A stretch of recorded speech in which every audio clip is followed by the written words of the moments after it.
പനിച്ചു വിറച്ച് കേരളം. പ്രതിദിനം ചികിത്സ തേടുന്നത് പതിനായിരങ്ങൾ. സംസ്ഥാനത്ത് പനി പടർന്നു പിടിക്കുന്നു. ഈ മാസം ഇതുവരെ വൈറൽ പനി ബാധിച്ച് സർക്കാർ ആശുപത്രിയിൽ ചികിത്സ തേടിയത് 2 ലക്ഷത്തോളം പേരാണ്. പ്രതിദിനം 10,000-നടുത്താണ് രോഗികൾ.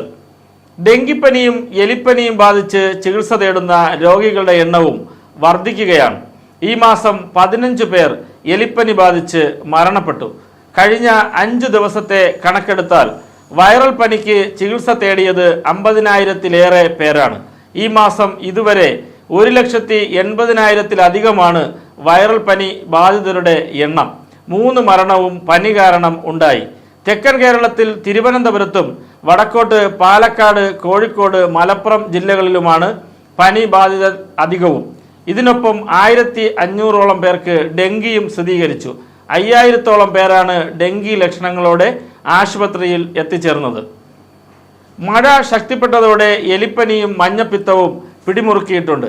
എലിപ്പനി ബാധിച്ച് 200ഓളം പേർ ആശുപത്രിയിലെത്തിയപ്പോൾ മരിച്ചത് 15 പേർ. മഴ ശക്തിപ്പെട്ടതോടെ എലിപ്പനിയും മഞ്ഞപ്പിത്തവും പിടിമുറുക്കിയിട്ടുണ്ട്. എലിപ്പനി ബാധിച്ച് 200ഓളം പേർ ആശുപത്രിയിലെത്തിയപ്പോൾ മരണപ്പെട്ടത് 15 പേരാണ്. 13 പേരുടെ മരണകാരണവും എലിപ്പനിയാണെന്നാണ് സംശയം. 6 മാസത്തിനിടെ ഏറ്റവും അധികം രോഗികളും മരണവും ഇപ്പോഴാണെന്നാണ് ആരോഗ്യവകുപ്പിൻ്റെ കണക്കുകൾ വ്യക്തമാക്കുന്നത്. അടുത്ത 2 മാസം കൂടി രോഗികളുടെ എണ്ണം കൂടുമെന്നാണ് ആരോഗ്യവകുപ്പിൻ്റെ വിലയിരുത്തൽ. പനി ക്ലിനിക്കുകൾ എല്ലാ ആശുപത്രികളിലും സജ്ജമാണ്.